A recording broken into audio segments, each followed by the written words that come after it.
6. Petro wa kwanza mlango wa kwanza mstari ni wa 3 hadi wa 6.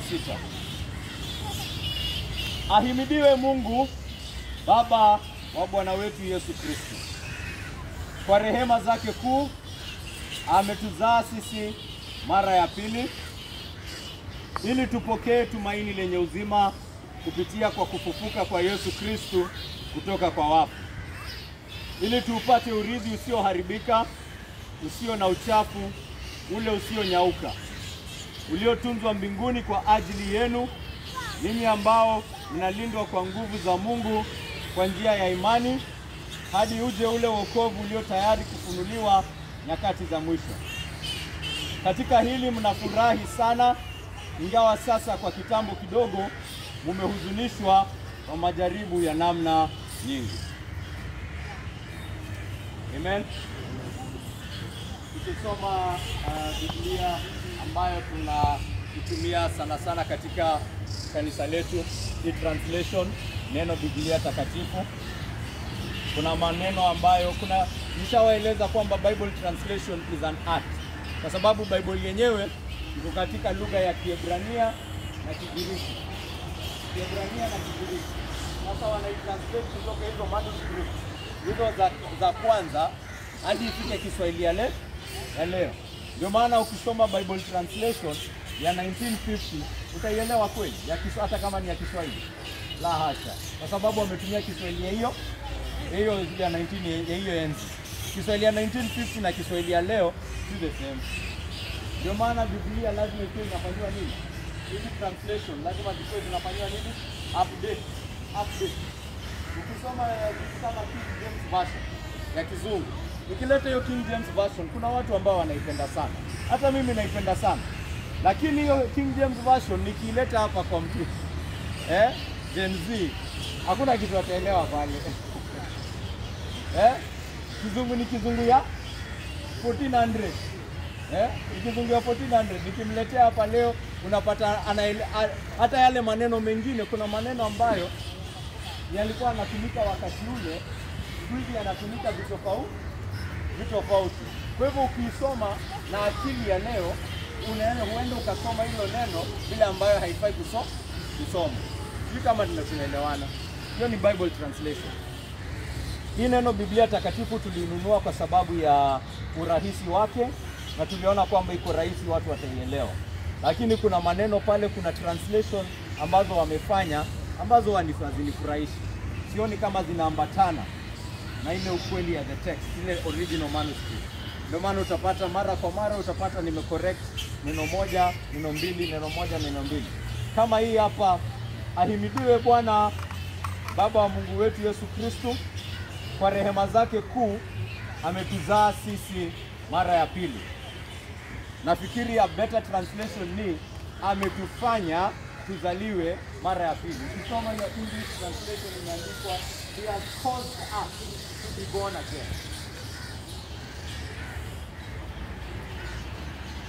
Na even ndio imetranslatiwa kwa English. He has caused us to be born again to a living hope. Yani tumezaliwa upya kwa tumaini lenye uzima. Nimezaliwa upya, na ninapozaliwa upya, hiyo kitu ambayo ninapata kuipokea, hiyo kitu ambayo nimezaliwa upya ili ni yani atmosphere yangu katika hiyo kuzaliwa upya kwangu ni nini? Tumaini lenye uzima.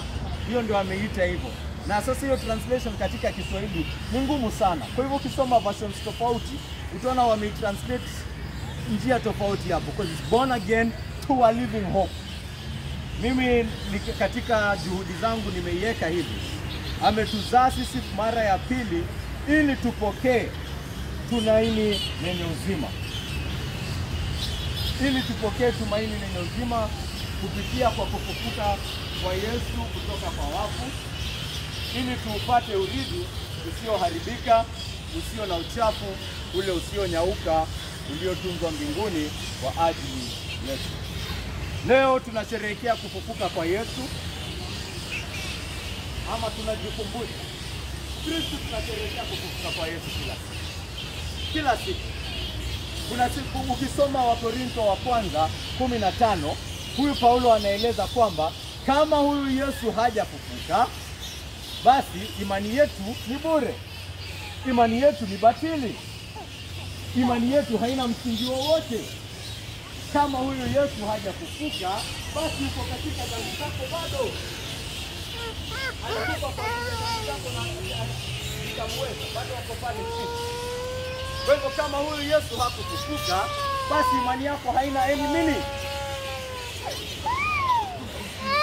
Na huwezi sema tunatarajia kufufuka wa mwili na huyo Yesu ako wapi? Sako huko chini. Si dhambi zilimweza na akakaa huko chini. Kwa hivyo hata wewe mwenye dhambi, wewe ndio utaweza sasa hiyo dhambi? Hautaweza. Hakuna tumaini ya kufufuka tena kama Yesu hajafufuka. Kama Yesu hajafufuka, hakuna tumaini ya kufufuka, kwa sababu dhambi ilimshinda na ako huko chini bado. Kwa hivyo wewe mwenye dhambi ndio utaweza kushinda dhambi sasa, na yeye mwenyewe alishinda. Kwa hivyo nikihubiri hapa, kila kitu ninachohubiri msingi wake ni kwamba Yesu alikufa na akashinda dhambi, akafufuka. Hakuna imani ya Ukristo bila kufufuka. Paulo anaenda kiasi cha kwamba kusema kama huyu Yesu hajafufuka, kama si kitu ambayo imefanyika kihistoria, basi hakuna mtu wa kuonea huruma, hakuna mtu hakuna mtu ovyo kabisa kama Mkristo. Hakuna mtu mjinga kama Mkristo. Una waste your time. You're wasting your time here kusikiza mahubiri ya Yesu, na Yesu ako kaburini. Wanielewa? Yaani kama huyu Yesu hajafufuka, hatuna imani.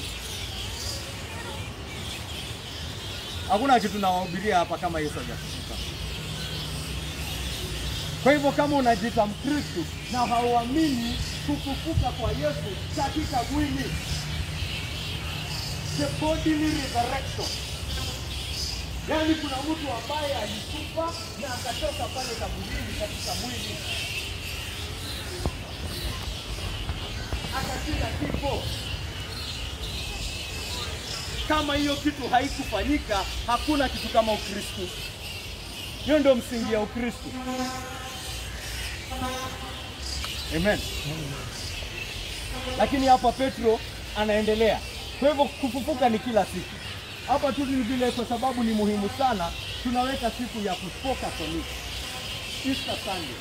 Kufufuka siku ambayo Yesu alifufuka. Anasema Petro hapa, Mungu ametuzaa mara ya pili, au ametufanya tuzaliwe mara ya pili kupitia hiyo nini? Kufufuka kwa Yesu. Tumezaliwa mara ya pili kupitia hiyo kufufuka kwa Yesu. Na hii yote ni kwa rehema za Mungu. Si lazima angetufanyia hivyo. Ni kwa rehema zake ametusababisha tuzaliwe mara ya pili kupitia nini? Kufufuka kwa Yesu.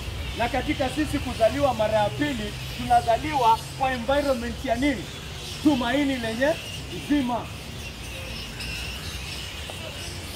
Kupitia hiyo kufufuka kwa Yesu. Ninataka nihubiri haya mahubiri, ujiulize wewe kwamba, je, umezaliwa upya? Mafunzo haya ambayo huyu Paulo, huyu Petro anatoa hapa, ni mafunzo ya wewe kutumia, kujikagua, ujue kama wewe ni Mkristo wa kweli. Ujue kama wewe umezaliwa upya. Wengi sana hapa wanajiita wa Kristo. Je, Ukristo wako na Petro unaambatana? Hiyo ndio kitu Petro anataka kukufunza hapa leo. Na ndio ninataka tuisikie.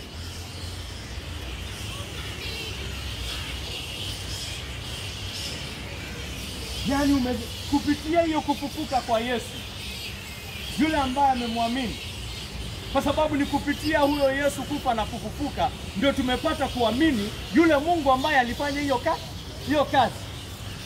Tunajua kuna Mungu ambaye alimfufua huyo Yesu. Na sasa tumaini yangu iko kwa nani? Kwa huyo Mungu na Baba wa Yesu Kristo, roho ambaye alimfufua. Bila Yesu kufufuka mimi siwezi kumjua Mungu. Mimi ningemjua Mungu aje? Nimepata kumjua Mungu kwa sababu alimfufua Yesu. Ninajua kuna Mungu ambaye anafufua wafu. Na sasa katika kumwamini huyu Yesu nimezaliwa upya ili nipokee, ili niwe katika hali ya, ili nikipate katika tumaini la lenye uzima, a living hope. Kama huyu Yesu amefufuka, ninajipata niko katika hali ya tumaini iliyo na uzima. Ninapokea tumaini iliyo na uzima. Je, wewe umepokea hiyo tumaini iliyo na uzima katika kufufuka kwa Yesu Kristo? Hiyo ni ishara kwamba umezaliwa upya. Je, una hilo tumaini? Una hilo tumaini lenye uzima? Ama wewe ni Mkristo kwa sababu huwa unakuja kanisani na unaimba, huwa unakuja kanisani hata wa kwanza, hata unatufajililia hapa, hiyo ndio inakufanya ukuwe Mkristo? La hasha. Una hili tumaini lenye uzima? Kuna tumaini ambayo iko katika Mkristo, ambayo imetoka kwa, amejipata katika hali kupitia kufufuka kwa Yesu Kristo. Sijui kama tuko pamoja. Sijui kama tunafuatana.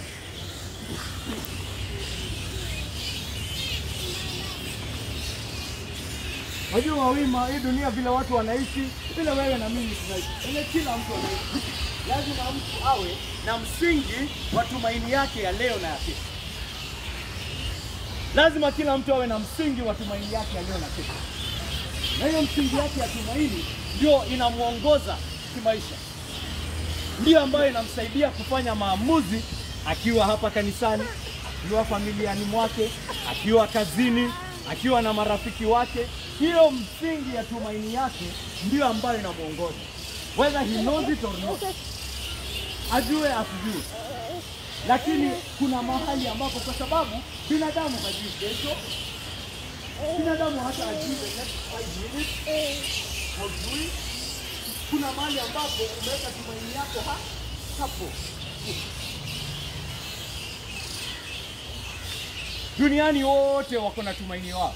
Hata yule ambaye yeye si Mkristo, tumaini yake ameiweka mahali. Kuna mmoja ameweka tumaini yake katika hela. Ndio. Katika hela. Kwa hivyo maamuzi yake yote yanaongozwa na hiyo tumaini. Anajua, ashapanga, amesema nitafanya kazi, nipate pesa, nikipata pesa nitasave, hiyo pesa nikisave, nifanye hivi, niweke biashara, niongeze pesa, nini, niko na biashara nyingi, nikikuwa na pesa nitakuwa na nyumba, nikikuwa na pesa watu hawatakuwa nidharau. Unajua? Nikikuwa na pesa hata maadui wangu sitaweza kuogopa. Kwa hivyo, hiyo tumaini ndio inafanya nini? Inamuongoza. Huyo hataweka sabato, hata kuja kanisani sabato kwa sababu gani? Anasema, naja pale kufanya nini? Na hii ni siku ambayo ninaenda nifanye nini? Niongeze kazi, niongeze hours. Nifanye kazi pale nipate pesa zaidi. Hii kanisa inisaidie. Lakini nikienda kazini nitapata shilingi 500, nitapata 1000, nitapata 6000. Kwa hivyo unaona hiyo inafanya nini? Inaongoza maamuzi yake. Akipikiwa na ndugu yake, rafiki yake amwambie, ndugu yangu bana, nimefanya hivi, nimepatika katika hii hali. Anakuwa na ugumu wa kufanya nini? Wa kumpa. Kwa sababu anaona, mazee nilikuwa nimebakisha 10,000. Huyu jamaa ananipunguzia haraka yangu ya kufika hapo. Kwa hivyo tumaini lake, maisha yake, maamuzi yake, hata kama anajiita Mkristo, maamuzi yake yanaonyesha tumaini yake iko wapi. Watu mashuhuri, napata mtu anataka kufurahisha bosi wake kabisa. Kwa hivyo tumaini yake iko wapi? Kwa bosi. Tumaini yake iko kwa bosi. Kwa hivyo chochote ambacho bosi atamwambia, hata bosi akimwambia iba, fanya ufisadi, fanya hivi, anafanya nini? Anafanya kwa sababu gani? Hataki kumkasirisha hata tutamsilisha bosi. Kwa hivyo hata ajite Mkristo, hata akuje kanisani aimbe, apige makofi, aruke, tuseme akuje discipleship, akuje Bible study, atusomee Bible verse, maisha yake inaonyesha kwamba tumaini yake iko wapi? Kwa bosi.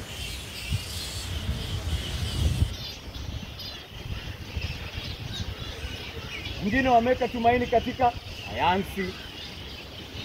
Unapata mtu unamuuliza, hii dunia unaona iko na shida kubwa, au kuna vita, au kuna tribalism, au kuna magonjwa.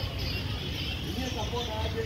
Nakwambia binadamu sisi ni werevu, tutasoma, tuongeze project, nini, madawa tumepata, mashine tuko nazo, magari tumeongeza, wana sayansi wakali. Tumaini yake iko hapa. Mwingine tumaini yake ni kwa politiki, si ndio? Politiki, mwingine anauliza Kenya shida iko wapi? Na kwanza ikiingia kwenye serikali atalainisha mambo, ama huyu mwanapolitiki akikuwa MCA, hii mji yetu itakuwa sawa, ama huyu akikuwa MP atafanya mambo ikuwe sambamba. Tumaini yake iko wapi? Hapo kwa politiki. Kwa hivyo yuko tayari hata kuua in the extreme. Yuko tayari hata kuua mpinzani wake, si ndio? Akiona mtu ambaye ni mpinzani wake anapata, rohoni mwake kuna uchungu sana, chuki. Kwa sababu gani? Huyu anakuwa ni msimamizi wa maendeleo. Hawa watu ni wasimamizi wa maendeleo. Maendeleo ni nini? Maendeleo ni Trump. Kwa hivyo kama wewe si wa Trump, wewe ni bure. Wewe ni adui wa watu. Hata niende nchi nyingine ndio nilete mgawanyiko katika kanisa letu hapa. Unanielewa? Mkiangalia US wakifanya election ndivyo ndio inakuwa. Yaani inakuwa ni kama taifa linafanya nini? Linagawanyika. Kama wewe si wa Trump, hao watu wa Trump wanachukia hao wengine ndio si wa Trump. And vice versa. Wameka tumaini hapa. Familia. Tumaini katika familia. Kuna watu ambao tumaini yao iko katika familia zao, na inaonekana katika maisha yao. Unaona mtu ameweka tumaini yake katika familia yake, yani familia ndio itaniokoa, familia ndio itaniongoza. Na kuna makabila hapa Kenya ambao huishi kama very closely knit. Yani kama wewe si wa hiyo familia yao, unakuwa ni kama wewe si mtu. Unaona ile kitu ambayo inazaa hiyo nepotism. Hiyo nepotism inakuwa hata kama ni kazi fulani, kazi inafaa kuchukuliwa na engineer, afadhali achukue mtu hajasoma wa familia yake kuliko kuchukua engineer qualified ambaye si wa familia yake. Kweli si kweli? Kwa nini anafanya hivyo? Tumaini yake kwa wapi? Kwa familia. Anaona nikiweka mtu, afadhali niweke mtu wa familia yangu hapa. Afadhali niweke mtu wa tribe yangu hapa. Tumaini yake iko kwa hiyo tribe, hiyo familia. Kwa hivyo actions zake, hata anajiita Mkristo, anakuja kanisani, lakini matendo yake yanaonyesha tumaini yake iko wapi? Biashara inaweza endelea hapa sana. Zile vitu ambazo sisi huweka matumaini ndani yao. Biashara, cooperation, maungano ya mataifa, maungano ya watu. Unapata hiyo ndio maisha yetu. Na hiyo ndio kitu dunia inatulazimisha tufanye kama hatujamjua Yesu. Kama hatujapata kujua hii ambayo tumezaliwa upya kupitia kufufuka kwa Yesu, ambayo ni tumaini lenye uzima. Hili ambalo linaitwa tumaini lenye uzima. Je, umepata kulijua hili tumaini lenye uzima? Unaona mtu ambaye ako na hii tumaini, tuseme ya hii pesa, hii mashuhuri, anaona kwamba hii pesa ndio itamfanyia hiyo kitu. Kwa hivyo tumaini yake, his hope, akilala usiku, hiyo ndio anafantasize. Akipanga usiku, akilala usiku, hiyo ndio anawaza. Yaani hata kama maisha imempiga sana, maisha imepiga sana, amepoteza kila kitu, yani analala. Kitu ilimpea matumaini hiyo siku, aliweza kupata kazi hiyo siku, akapata shilingi 150.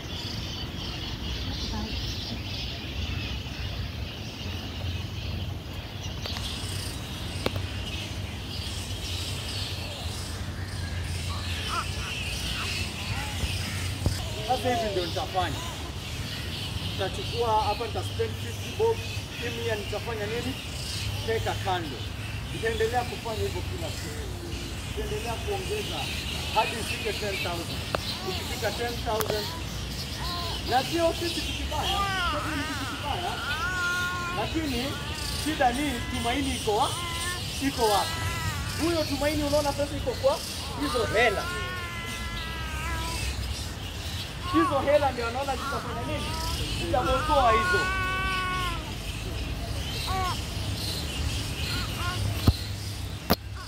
Yaani hazina yake iko wapi? Kwa hizo hela.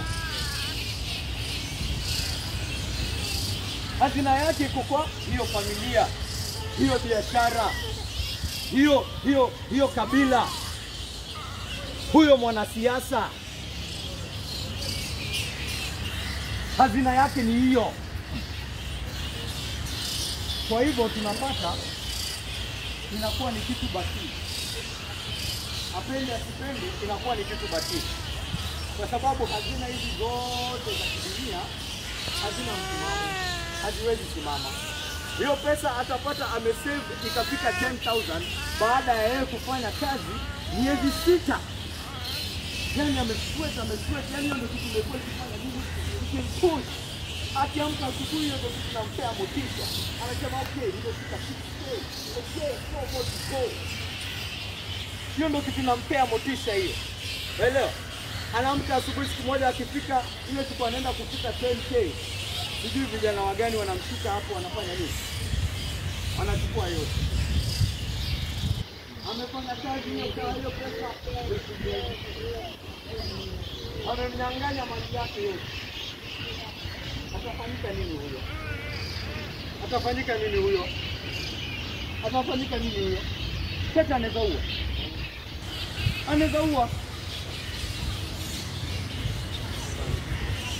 ua huyo. Sasa umechukua nini? Umechukua hazina yake. Amefanyia kazi miezi 6 hiyo na umemnyang'anya. Sasa anaweza ua. Usicheze na huyo. Si tumesikia watu wakiuana juu ya 2,000. Kwa sababu gani? Hazina ndio hiyo hapo, unamnyang'anya hazina yake.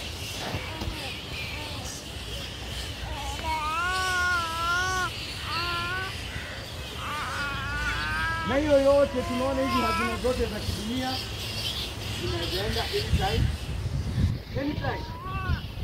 Huyo bosi mwenye unamwaminia, kama wewe pia hazina yako, yeye ndiye atakutoa kwa hiyo kampuni. Kesho ile siku utakuwa disposable, atakukick out.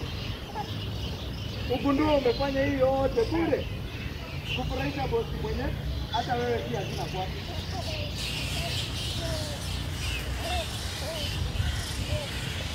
Ama hata hazina nguvu za kuokoa. Unapata ukiweka hazina yako hapo umesema watu wa kabila langu ndio watanitafutia kazi, Kuna mambo hawawezi kufanya.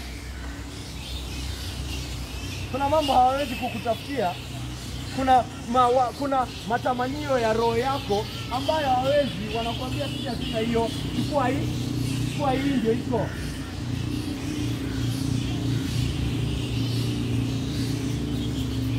Na sasa huyo ndio hazina yako. Anakwambia ndio iko, wewe chukua ama ufanye nini? Ama ende zako. Anakulazimisha kufanya mambo ambayo hayafai, unaambiwa lazima ufanye hivi lazima. Na mwisho hizi hazina zote, hizi mali zote ambazo sisi huweka tumaini ni mambo ya leo yapo na kesho hayapo. Na kifo zikiangalia kifo, hizo zote zinafanya nini? Zinatetemeka. Mbele ya kifo hizo zote hazina maana. mbele ya kifo hazina maana. Wazazi wako watakuokoa kutoka kwa kifo. Hata uwe na shilingi bilioni 10, hata uwe rais wa US, sivyo ikikuangalia hivi, utaona wale watu wa dunia wale kwanza wenye wanajivunia kabisa, wanajikwa mababe kabisa, na kwamba kitu hili na waangusha dunia. Hawakongo wamekalculate nini kwa hesabu zao? Nini hawakongo wamekalculate kwa hesabu? Nini hawakongo wamekalculate? Utaona vile kifo inaweka chini. Hawakongo wamekalculate hiyo. Ile ambaye hana uwezo wa kuishinda. Mtu ana bilioni 5 anafikiri hizo bilioni 5 zitamsaidia kila mahali. Akipo yeye haifanyi chochote. Utatumia hizo bilioni 5 hata bilioni zote duniani.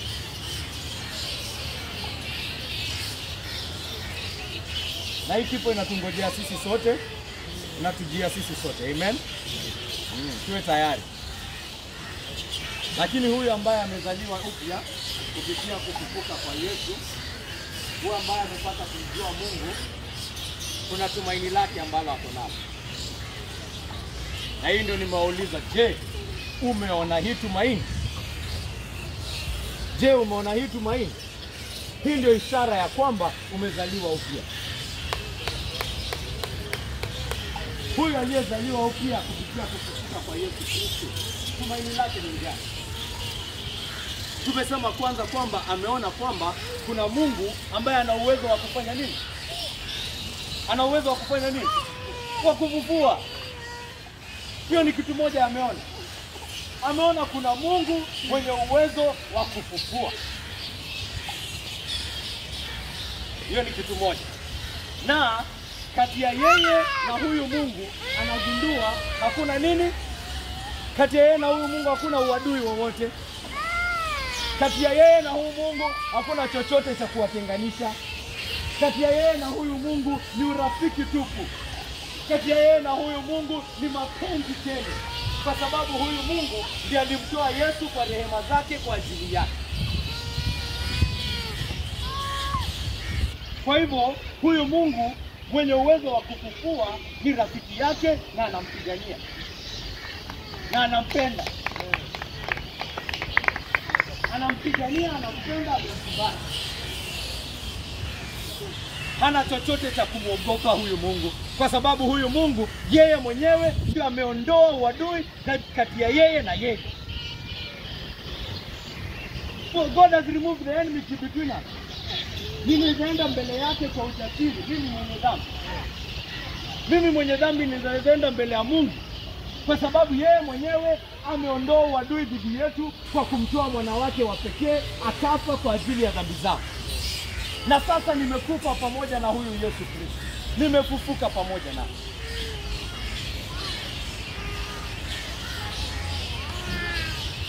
Amepatanishwa na huyu Mungu. Tunaposoma Wakorintho wa pili, mlango wa kwanza 20, inasema kwamba ahadi zote za Mungu ndani ya Yesu ni ndio na amina. Ahadi zote za Mungu ndani ya Yesu Kristo ni nini? Ndio na amina.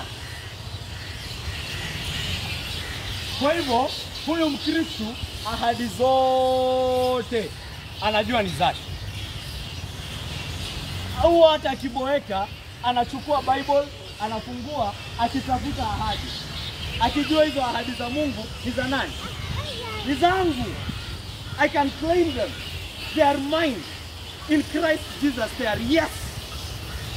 Mbona Mungu asinipe hiyo ahadi? Kuna laana juu yangu? Kuna ahadi juu yangu? Si kuna nini? Ni neema na upendo peke yake. Kwa hivyo ninaweza itisha chochote. Huyo Mkristo katika hali yoyote ile ambayo yuko, anaingia katika Biblia kutafuta ahadi za Mungu ili aende aziclaim. Amejipata katika shida kubwa. Amejipata katika shida kubwa ambazo ni kama zinammaliza nguvu. Ako pale.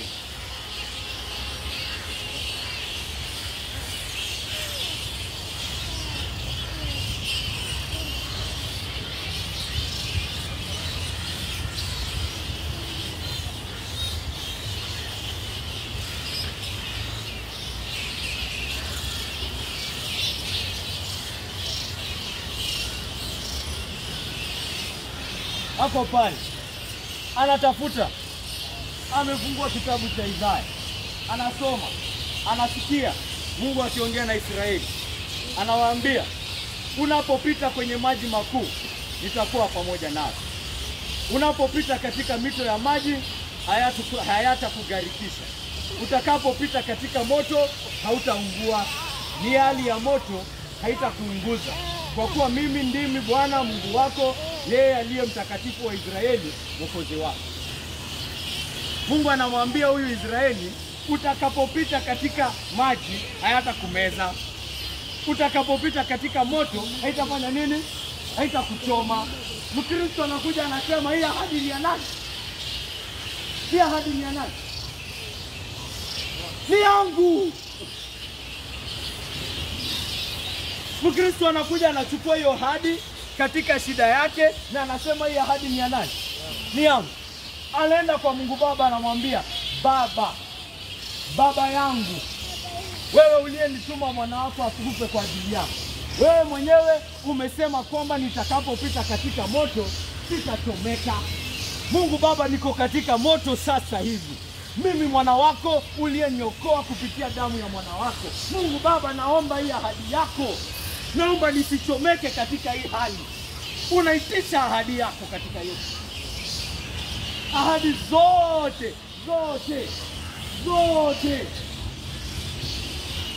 ni za Mkristo. Zote.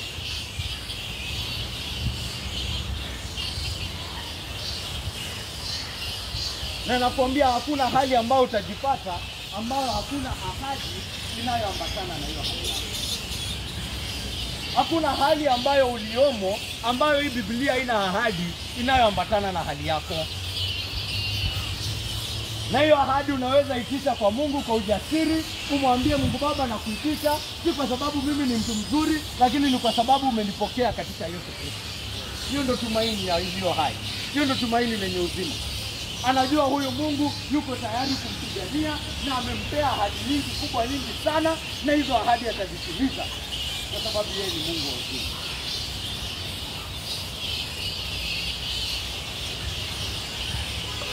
Huyo ndio aliyeokoka.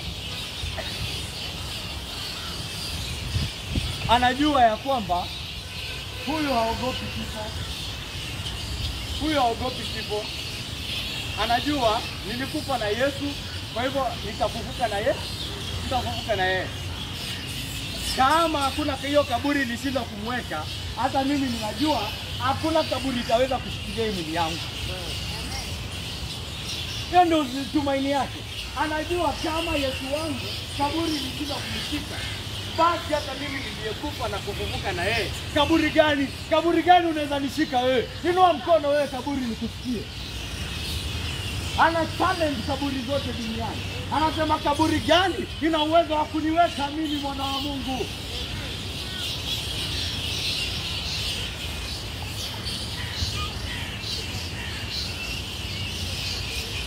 Vile ambavyo Paulo anatuhakikishia, kama huyu Yesu amefufuka, hata wewe utafufuka.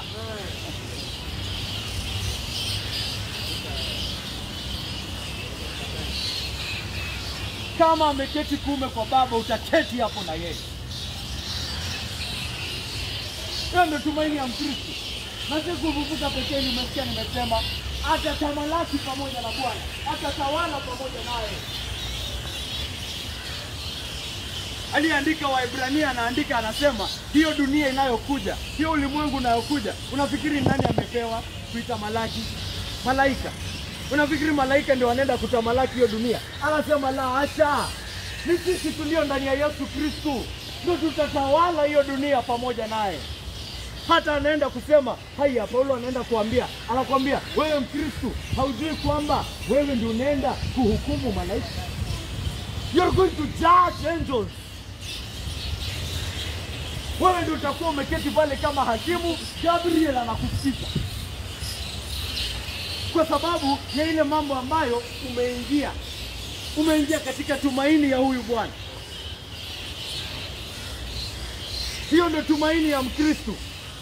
Nitafufuka pamoja na Yesu, nitatawala pamoja naye, kila kitu ni changu. Kila kitu ni changu. Mkristo haoni haja ya kukimbilia mali ya dunia, na anajua yote ni ya Mungu, yote ni ya Yesu, kwa hivyo yote ni ya nani? Ni yake.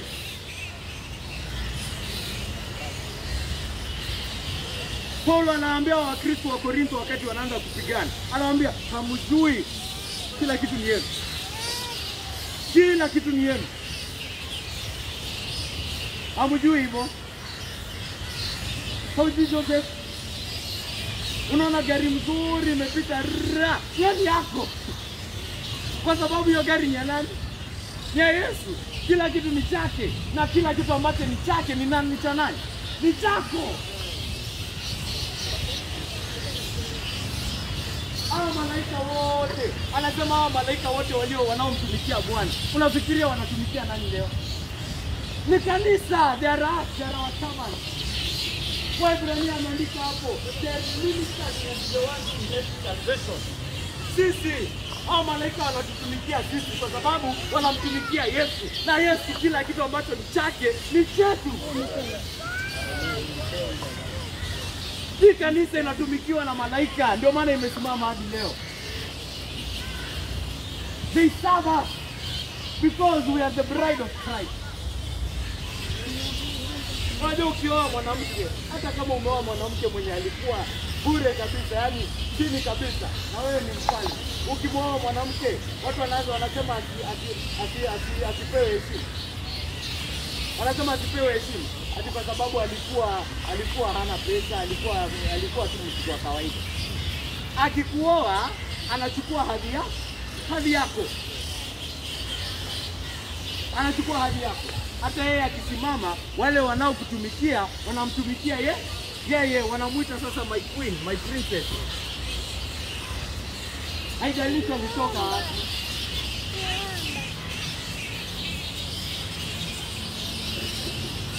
Sisi hivyo hiyo ndio uhusiano tuko nao na Yesu Kristo. Ametuchukua katika utukufu wake. Ametupokea katika utukufu wake. Kwa hivyo yote ambayo ni yake sasa ni ya nani? Yetu. Tumaini lenye uzima.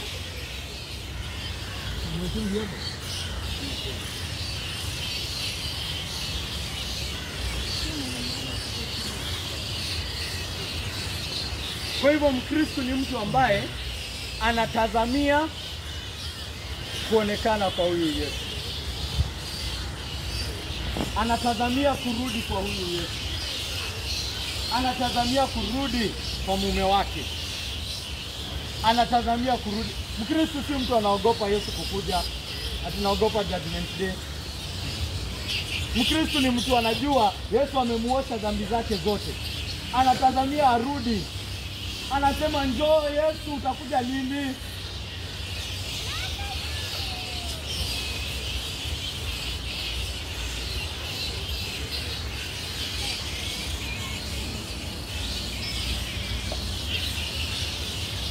Tukisoma mstari wa 6 anaandika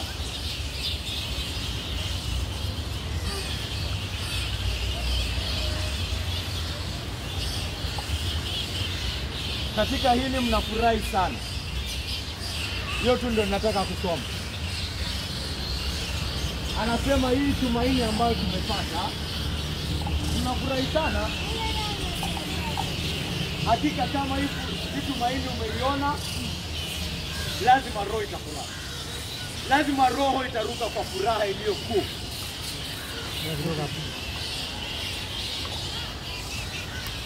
Na hii ndio asili. Hii ndio asili ya imani. Tukisoma kitabu cha Waebrania 11 inaeleza imani hivi. Inaeleza imani ni nini? Imani ni uhakika wa kile ambacho kinafanya nini? Kinatumainiwa. Nasikia kitu ambacho nimesema? Uhakika wa kile ambacho kinafanya nini? Kinatumainiwa. Kuna kitu ambacho tunatumaini, Roho Mtakatifu ameifunua, ameionyesha waziwazi kwa moyo wetu, hadi si ati we are taking our chances, si ati tuna bet. Tuko na nini? Uhakika. uhakika wa kile ambacho kinatumainiwa. Unakaa chini unaona kama huyu Yesu amekufa, nimeoshwa. Una uhakika wa hilo jambo. Roho Mtakatifu amekufunulia uhakika wa huyo maneno, kwamba umekubalika katika Mungu Baba. Una uhakika wa hayo maneno, kwamba huyu Mungu anakuja kukupokea, kwamba utatawala naye, kwamba utarithi kila kitu pamoja naye, kwamba utaona uzima wa milele. Una uhakika na maneno haya, na inakujaza na furaha. Je, una uhakika? Hiyo ndio ishara basi kwamba umezaliwa upya. Jiulize hapa leo, je, una huo uhakika? Kufufuka kwa Yesu umekuwa na hiyo effect kwa roho yako, kwamba una uhakika wa yale mambo yanayokuja. Una uhakika kwamba utaishi pamoja na huyu Yesu. Una uhakika kwamba utaketi pamoja naye. Una uhakika kwamba utatamalaki pamoja naye. Una uhakika kwamba yeye ni brother yako. Una uhakika kwamba utafufuka pamoja naye. Una uhakika kwamba akija hautakuwa na aibu kumwangalia, kwa sababu amekuosha, amekusafisha, amebeba dhambi zako zote, amebeba dhambi zako pale mtini.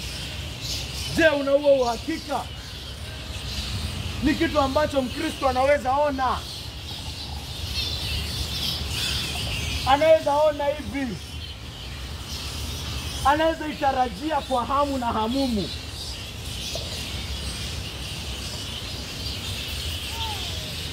Kiasi anateka bet. Kiasi alikuja madarasa akaambiwa Yesu anakuja, Yesu anafanya hivi. Hasha. Ukweli uko ndani rohoni mwako, bali umefunguliwa. Tuliza hapa leo kama umezaliwa upya kaka. Jikague rohoni mwako uone kama hili ukweli juu yako.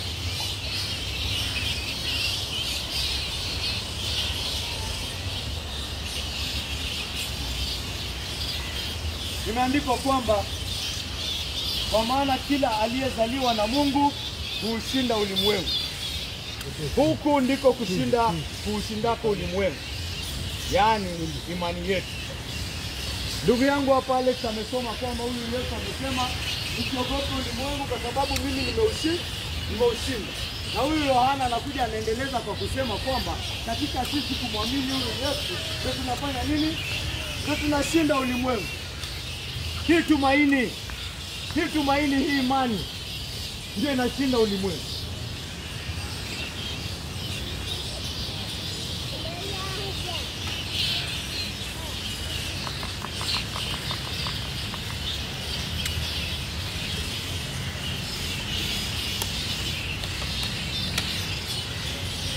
Amen.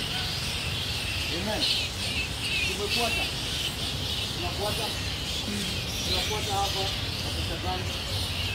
Tunasikiliza. Tuko pamoja. Tunasikiliza kama mmezaliwa upya. Sababu hili ni swali muhimu kila mmoja wenu. Kama haya mambo ninayozungumza ni kweli na hujazaliwa upya, wote wapi? Tuko pamoja hapa. Unajiuliza kama umezaliwa upya? Unajiuliza kama hii tumaini iko katika roho yako? Tumaini ya kuishi milele, kutawala, kutamalaki pamoja na huyu Yesu. Unawaza haya maneno? Unaona kama hii tumaini ndio inakuongoza? Hii ndio tumaini inayokuongoza ukiwa kazini. Hii ndio tumaini ambayo inakuongoza ukiwa na familia yako. Hii ndio tumaini inayokuongoza unapopata shida kadha wa kadha. La sivyo bado hujazaliwa upya kakao. Bado uko katika dhambi zako. Kama hii tumaini sio ambayo inakuongoza, bado uko katika dhambi zako, na huyu Yesu akija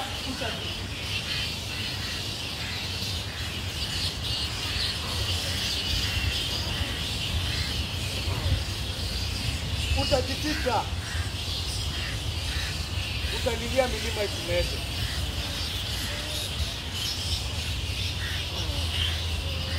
Nataka tuanze kuhusu watu watatu hapa. Mmoja anaitwa Abraham. Muone jinsi ambavyo hii tumaini hufanya kazi.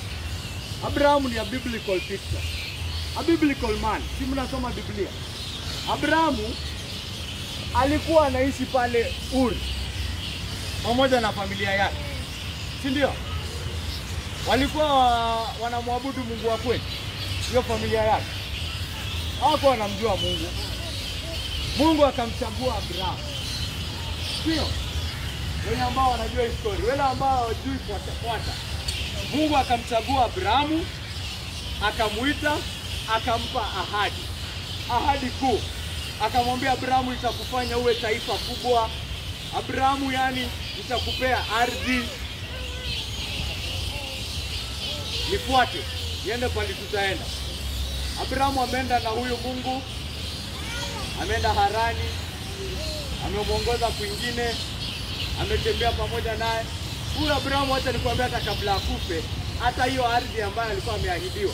Kuna mari sio alikuwa ameambiwa asimame angalia kama hiyo yote ni yako. Hata katika kufa kwake hiyo ardhi yako amefanya nini? Hapo ameiona. Hapo ameiona. Hapo na title deed. Anaambiwa hii land ni yako, lakini hana title deed.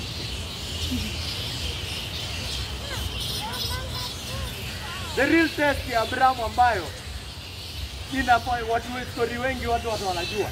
Ile yake yeye kuwa nani? Kuwa Isaac, mwana wake. Abrahamu ameahidiwa na Mungu, nitakufanya uwe taifa kubwa. Ikafika mahali Abrahamu hata akakuwa worried. Imepita miaka mingi, akamwambia Mungu, umeniambia nitakuwa taifa kubwa na hata sina mwana. Mungu akamwambia, mwana utapata. Hata wakati alifanya mbinu zake apate mtoto kupitia Mei, akapata mtoto na Mei. Mungu akasema, sio huyo mtoto mwenye nakupea, ni wenye utakuwa hakika nimekupea kupitia ahadi. Wewe sio Ishmael. Ishmael sio huyo. Isaac alikuja ile siku Mungu alimtembelea.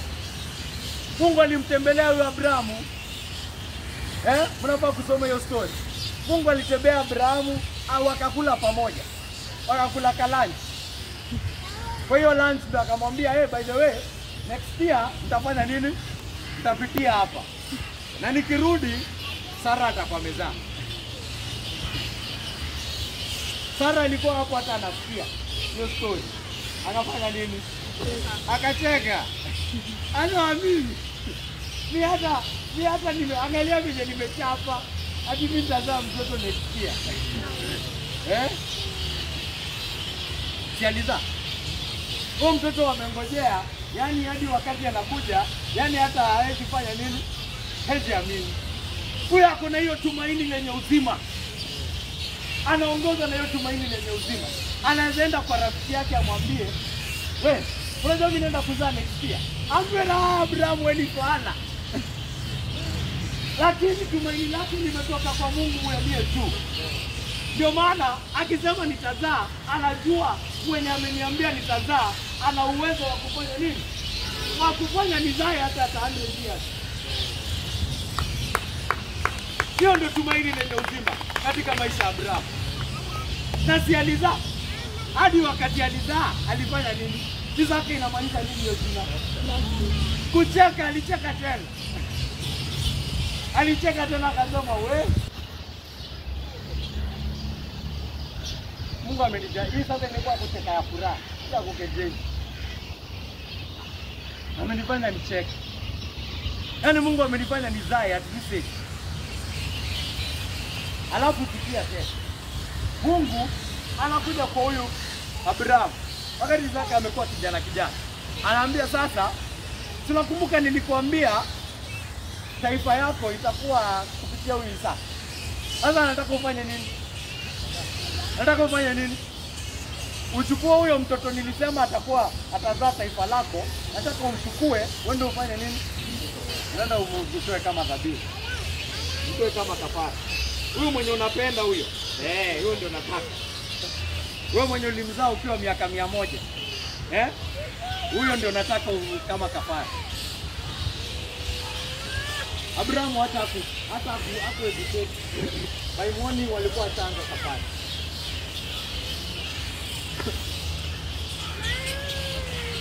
Na alikuwa amechukua hiyo kisu, ndio malaika akamwambia Abrahamu usifanye hivyo.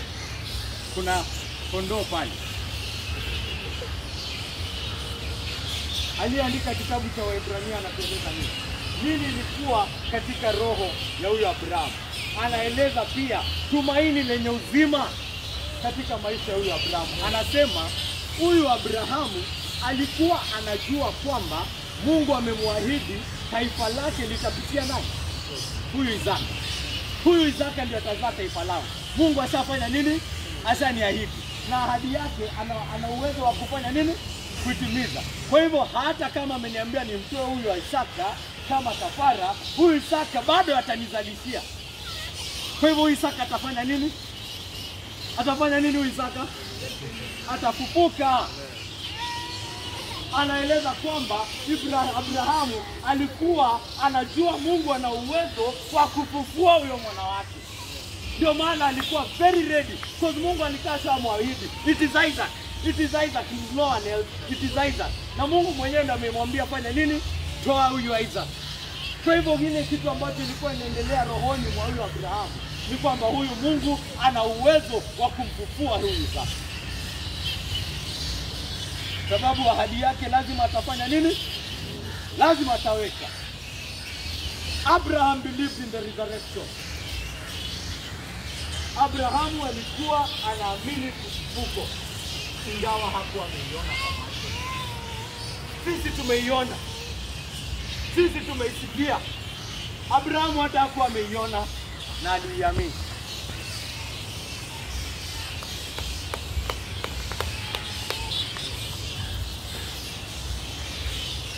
Sisi tumeiona. Naambia Wakristo, ile kitu unayeona chochote kifanyika pale Old Testament, hawa wakubwa, the heroes of faith, Abraham, Daudi, Yakobo, yale mambo waliofanya kwa sababu ya ile tumaini lenye uzima ambalo lilikuwa katika roho yako, hiyo inakuwa ni kama SI unit, ni kama standard. Wewe kama Mkristo unafaa kufanya nini? Unafaa kujaribu kuwafikia, unafaa kufanya nini? Unafaa kuwapita. Mkristo unafaa kupita Abrahamu. Mkristo unafaa kupita Daudi. Kwa sababu yeye hakuona ufufuko. Yeye hakuona Yesu. Na bado alikuwa na imani ya hiyo type. Alikuwa anajua hata nikiua huyu mwana wangu Mungu atamfufua. Wewe ni mtu ajayeona ufufuko. Wewe umeona Yesu na umesikia hadithi ya kufufuka kwake. Kwa hivyo wewe, ishara ambayo Mungu amekufanyia ni kubwa zaidi ya ile ambayo alifanyia Abrahamu. Kwa hivyo wewe unafaa kupita Abrahamu katika matendo yako ya imani. Unafaa kumzidi Abrahamu. Umemfikia Abrahamu. Je, ni kwa sababu hauna hili tumaini lenye uzima? Ama ni kwa sababu wamwamini huyu Mungu ambaye anakupa hilo tumaini? Umezaliwa upya, jiulize hilo swali. Una hili tumaini? Ama yako ni kukuja tu kanisa?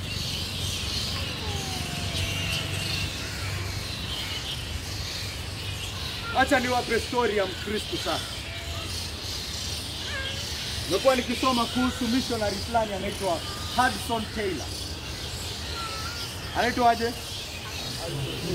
Hudson Taylor.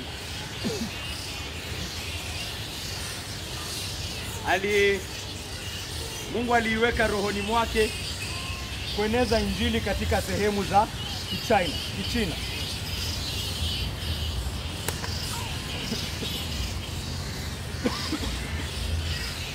Huu ni mwaka wa huko 1800. Huko 1800. Na ukisoma hadithi ya huyu mtu utaona imani ambayo inasongesha milima. Mtu ambaye tumeongelelea, ambaye ana hili tumaini lenye uzima ambalo ndio linamuongoza. Hadithi zake ni nyingi sana ambazo hili tumaini la uzima ndio alikuwa analifuata, ndio lilikuwa linamuongoza, na Mungu hakika aliweka ahadi zake zote kwake. Nitawapea tu hadithi moja. Hudson Taylor amefanya kazi pale, amepata kuhubiri Injili. Kumbuka hiyo wakati, hata hiyo China, hiyo wakati kuna vita, kuna war inaendelea pale. Na ameenda pale kuhubiri Injili, amebreak off na ile society ambayo imemtuma pale. Kama ametumwa na kanisa la Anglika, ameachana nao kwa sababu ya shida moja au nyingine. Sasa yuko kivyake, yuko peke yake. Ako na rafiki pale mwenzake daktari. Daktari ameanzisha hospitali kubwa, wanatumikia watu wa China pale, Alafu daktari amepatikana na msiba. Imehitajika arudi nchini kwao pale Marekani. Anamwendea na rafiki yake Hudson. Ambia Hudson, mimi lazima nirudi taifani kwetu. Lazima nirudi UK. Sasa ni either hiyo hospitali tufanye nini? Hiyo hospitali ni either tufanye nini? Ni tufunge ama wewe ufanye nini? Wewe uchukue. Ni wewe uchukue uendelee biashara hapa, ama tufanye nini? Ama tufunge. Ni hivyo. Hudson Taylor, kumbuka, ako China, ako pale kivyake. Kama tumaini yake ingekuwa katika pesa, angefanya nini? Hana pesa ya kukimbiza Qur'ani hiyo kabisa. Kama tumaini yake ingekuwa katika pesa, angefanya nini huyo jamaa? Angechukua, si ndio? Angesema naona kazi tunayofanya ni nzuri, lakini sina pesa ya kuendesha hiyo serikali kama hii. Sina hiyo hela. Pengine kungekuwa na watu wana support hiyo facility, ningeifanya nini? Ningeichukua, alafu mimi nifanye zile kazi za administration, lakini kukuwe na mtu anafanya nini? Anatuma hela ya kununua madawa, ya kununua supplies, ya kulipa wafanyikazi. Unajua biashara lazima iwe inapata pesa. Ndio Iran. Hudson ana hiyo pesa ya kurani hiyo biashara. Kwa hivyo kama imani yake ingekuwa katika hela, angechukua. La hasha. Lakini Hudson anaangalia kazi hiyo hospitali inafanya, hiyo kazi inafanya kule, akaenda kwa Mungu wake. Akamwambia Mungu wangu, umesema tukikulilia na tunafanya kazi yako utafanya nini? Utatutafutia. Na naona hii kazi ni muhimu sana. Mungu akamuongoza afanye nini? Aendelee kazi hiyo. Enda ufanye kazi pale. Chukua ikue yako. Chukua run. Akaenda pale kurani hospitali, akisema, ukimuuliza Hudson, unatoa wapi pesa? Anakuambia aje? Mungu ndiye atateta. Unamuuliza Hudson, pesa itatoka wapi? Anakuambia aje? Mungu ndiye atapeana. Na ako serious. Afanye hivi. Hana mahali ya kutoa hiyo pesa. Hana kiasi yako nayo, ajui. Akisema ni Mungu alete, anamaanisha hivyo. Ako na tumaini lenye uzima.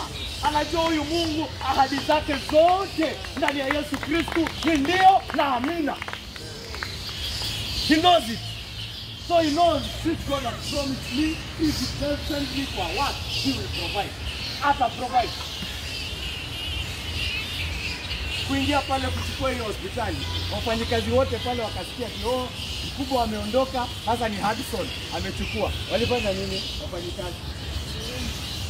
wafanyikazi? Si waliondoka wote. Wengi walitoroka wote. Wakasema huyu jamaa ukiwa namjua Hudson ananga kitu. Na ametoa hospitali atakilipa aje? Tutafanya kazi ya bure, tusilipwe. Wakafanya nini? Kaondoka. Tumshukuru Mungu, Hudson alikuwa na marafiki wengi sana walikuwa wamepata kumwamini Yesu kupitia huduma yake. Wakakuja kufill in the gap, kumsaidia. Ikawa ni hospitali ya kimission sana. Wanatumikia watu wakifanya nini? Wakieneza injili pale. Wakipewa hiyo hospitali kulikuwa na supplies ya siku kadhaa. Hapo pale unauliza, Hudson, mchele inaisha. Mungu ataleta. Hudson, mafuta imeisha. Mungu ataleta. Hudson, dawa imeisha. Mungu ataleta. Na si ati ana nini? Na si ati anasema ujinga. Yeye anaamini kabisa Mungu ndiye amenituma nifanye kazi. Naye ndo ataprovide hiyo kazi. Amen. Amen. Itafika siku fulani, chef akakuja kwake akamwambia, Hudson, nimemwaga gunia ya mwisho ya mchele. Gunia ya mwisho ya mchele nimefanya nini? Ndio nimemwaga saa hii.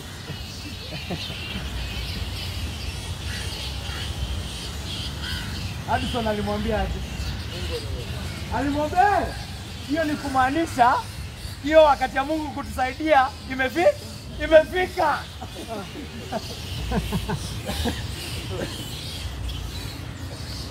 Tumaini lenye uzima anaiona.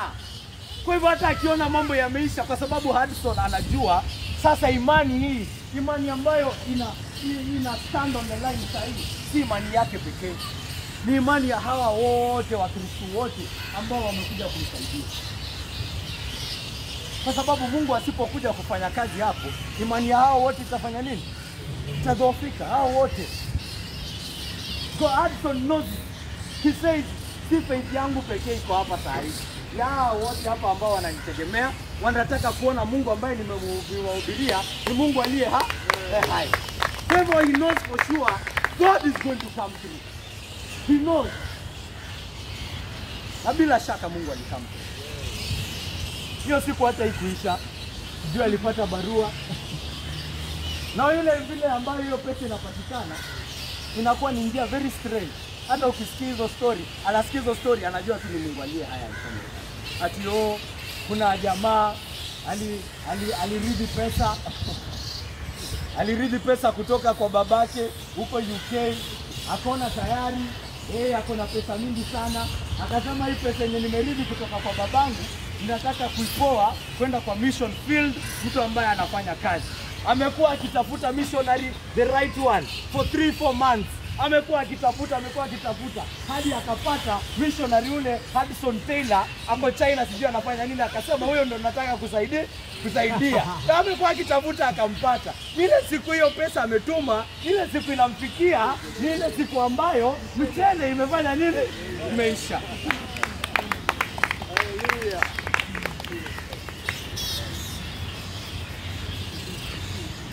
Hiyo pesa inafika hivi, Wakristo wote pale wanaenda pale wanashangilia, wanasema hii miungu tulikuwa tunaabudu haijawahi fanya kitu kama hii na haiwezi fanya kitu kama hii. Hakika huyu Mungu wa Yesu Kristo ni Mungu aliye hai.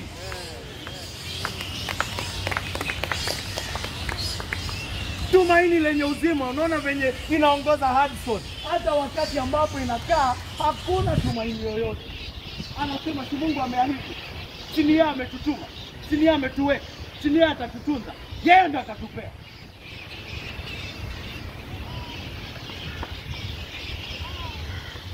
Amen. Amen.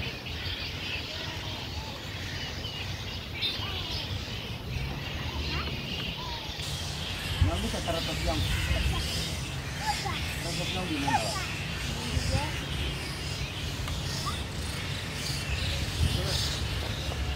Wacha niwape mwingine anaitwa Charles Spurgeon.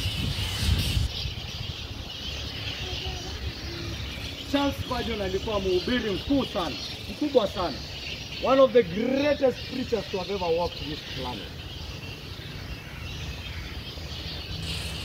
Kini Charles Spurgeon, ukisoma hadithi yake hata unaweza feel intimidated. Hani mtu anaweza amini Mungu hivi. Mtu anaweza amini Mungu yani amwage maisha yake katika tu hii tumaini lenye uzima.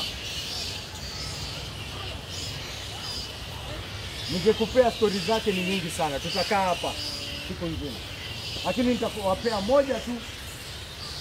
Hii sasa ni wakati wa hali ya shida. Charles Spurgeon alikuwa na ugonjwa wa gout. Unajua gout? Ile ambayo joints zinaanza kusikia uchungu. Very painful episode. Zinakuja on off.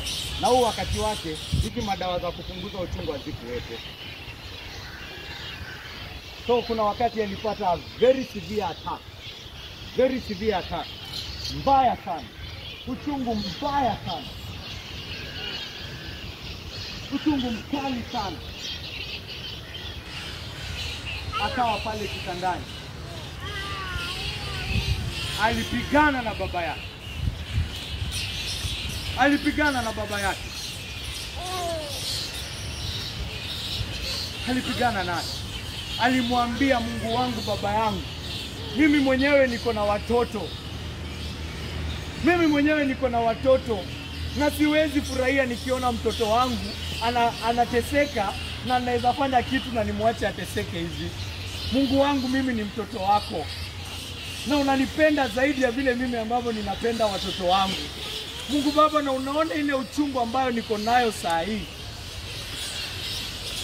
Mungu wangu, najua unaweza fanya kitu, naomba ufanye nini? Naomba nipunguzie maumivu haya.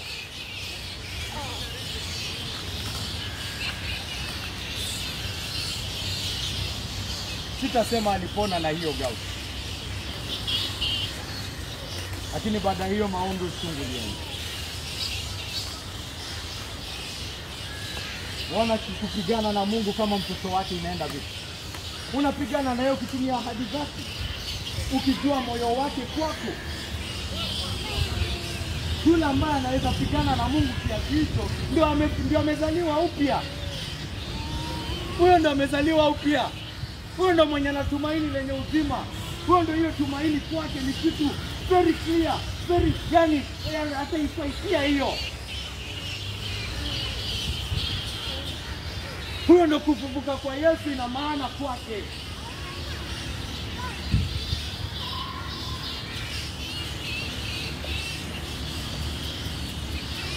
Amen. Nimewapa mifano ili muone watu vile ambavyo wanaongozwa na tumaini lililo.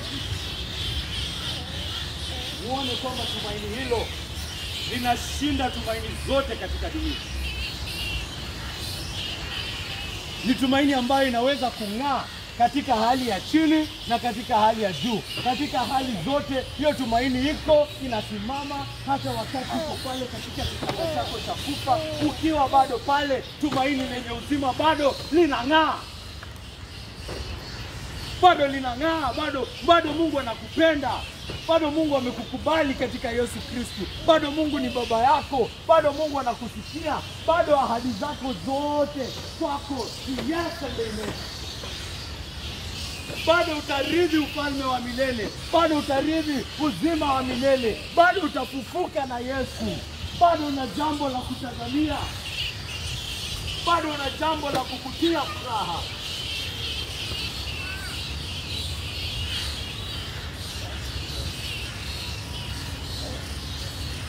Ukilinganisha tumaini lenye uzima na tumaini za dunia, unaona kwamba tumaini za dunia ni batili na bure. Tumaini ya dunia inakufanya tu unatafuta kitu ya leo, lakini haina tumaini yake. Yaani haina kitu inadumu, haina furaha inayodumu, haina kutosheleza moyo inayodumu. Inakufanya unaoza. Inakufanya unaendelea tu kuoza. Angalia tumaini ya dunia inafanya watu wakuwe nini? Wakiwa kazini, wanakuwa wezi, wanakuwa wafisadi, wanakuwa waongo, wanakuwa watu wa kupendeza watu tu. Kwa sababu tumaini yake iko kwa wengine.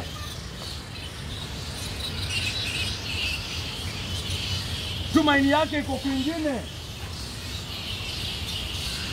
Haoni kwamba huyu Mungu anampigania.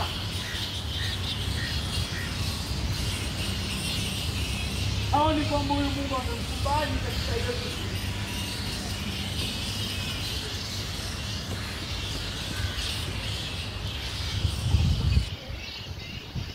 Nataka ujiulize hapa leo, gani unaona ni batili na bure? Hiyo ndio itakuonyesha kama umezaliwa upya au la. Hiyo ndio test tutatumia katika roho yako. Sio kuja kanisani hapa na kuja Bible study zote. Ni gani ukifanya maamuzi yako unaonanga ni batili? Ukiwa pale kazini, ni gani unaonanga ni batili? Je, unaangalia tumaini ya dunia, unasema hii ni bure na batili haitanisaidia? Kama hivyo ndio unaona hivyo, basi wewe umezaliwa upya. Lakini kama uko pale na tumaini lenye uzima liko kando yako, linakuhubiria, linakuonyesha njia ya maisha, linakuambia usipote hiyo, usiweke macho yako hapo. Weka macho yako kwa ile ambayo inakusubiria siku ya kuja kwa Yesu. Ishi kama Mkristo, ishi kama mtu ambaye Mungu anampigania. Ishi hivyo. Ishi kama mtu ambaye anarithi dunia. Ishi kama mtu ambaye Mungu anampigania. Ishi kama mtu ambaye amerithi ahadi zote za Mungu. Ishi hivyo. Ukiangalia hiyo na unaona hiyo ndio batili, na unaona hiyo ndio bure, unaona hiyo ndio itakusaidia, basi na unasema umezaliwa upya aje? Unasema umezaliwa upya aje na unaona njia ya uzima ni bure?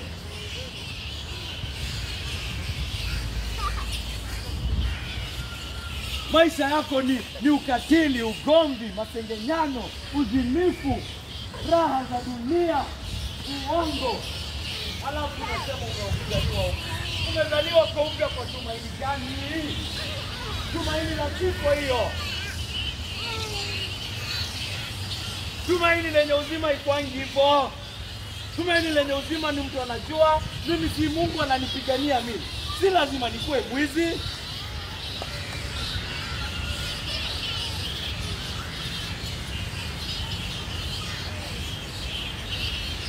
Hata katika hali mbaya kabisa, anakaa chini anakumbuka, Yesu amekufa, Yesu amefufuka, niko ndani yake, mimi ni mtoto wa Mungu. Haya basi, ninaenda natafuta ahadi ya Mungu, naenda kupigana na Mungu kufikia ahadi yake.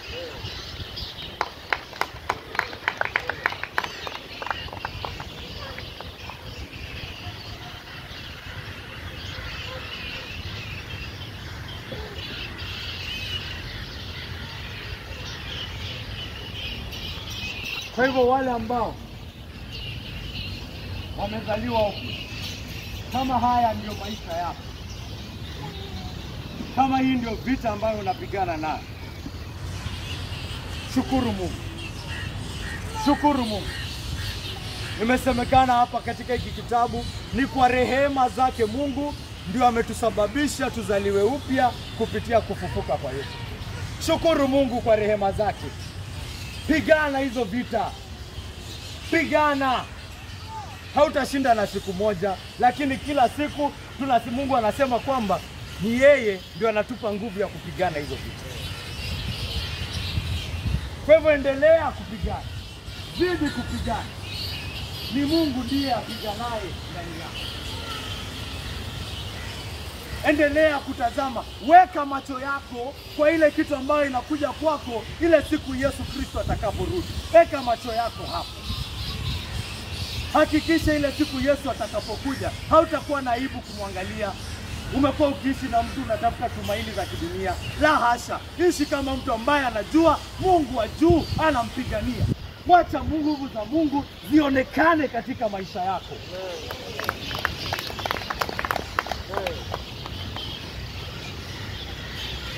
Na ushukuru Mungu kwa sababu ni yeye anakuweka. Yeye anatuweka kwa imani. Hii imani tumesema ni uhakika wa hii tumaini. Roho Mtakatifu anafunua roho yako, hii tumaini inakuwa wazi pale, inang'aa, na hiyo unakuwa na imani. Inang'aa. Na unaishi na hiyo amani. Na weka hiyo tumaini mbele yako. Kwa yule ambaye hajaona hili tumaini, kwa yule ambaye hajaona hili tumaini, pia ajikague, aone kwamba maisha yake ni batili, ni bure, hakuna mali inampeleka, hakuna furaha inayodumu ambayo inampa, aone inamwelekeza kifo, aone kwa inamfanya aoze siku baada ya siku. Aone hivyo. Ajikague, aone inamwelekeza wapi. Kifo cha milele. Na tunakulilia kakaangu, tunakulilia dada yangu. Kama haujazaliwa upya, inua macho yako. Angalia ule msalaba pale Kalvari. Angalia kazi ambayo Yesu alifanya. Inua macho yako. Fungua macho. Tumesema hapa, si lazima ukuwe umefika class 6 ndio uinue macho na uangalie. Si lazima ukuwe umesoma kusoma na kuandika ndio uweze kuinua macho na kuangalia. Wewe mwenyewe unajua wewe ni mwenye dhambi. Wewe mwenyewe unajua umeoza. Wewe mwenyewe unajua unaelekea kifo cha milele. Wewe mwenyewe unaona hii tumaini ambayo inakuongoza ni tumaini batili na bure. Inua macho uone ubure na laana wako imekufa pale msalabani. Inua macho na uone. Angalia mwana wa Mungu pale. Angalia damu yake ikimwagika. Angalia Mungu amemuumiza, amemtoa. Sisi sote kama kondoo tumepotea. Naye Bwana ameweka uovu wetu wote. Tazama macho na uone damu ikitiririka pale Golgotha.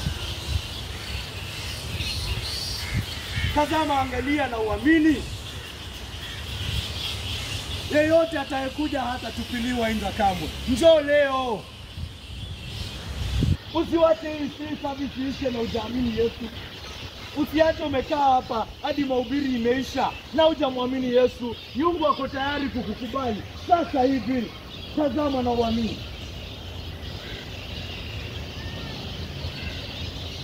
Usikubali kuenda, usiseme kesho, usiseme kesho kutwa. Magari yako mengi hapa na kuna madereva hata hawajui kuendesha. Lori zina lose brakes kila siku kaka. Mama Tina kwa alituambia kuna mahali maajali zinafanyika hapa kila siku. My friend, askari wanapepeta marisasi hapa kila siku. Unangojea kesho ya nini? Nini unajitayarisha? Kuna kitu ya kujitayarishia kweli? Kuna kitu unajitayarishia kweli? Kuna kitu lazima ufanye? Lakini unasema lazima nifanye hili na hili kabla leo. Unangojea nini? Mimi ninakuamuru uamini saa hii na ukubaliwe na Mungu saa hii.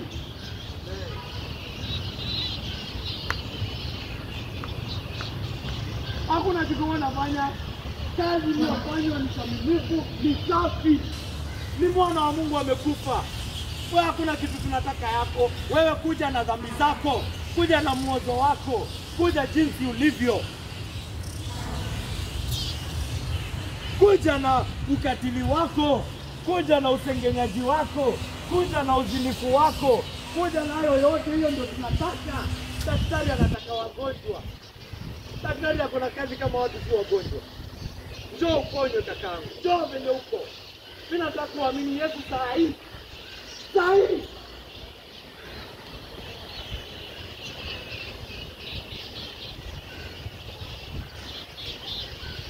Roho Mtakatifu na akujalie upate kuona hizi maisha. Naomba kwa jina la Yesu Kristo aliye Bwana na mkombozi wetu.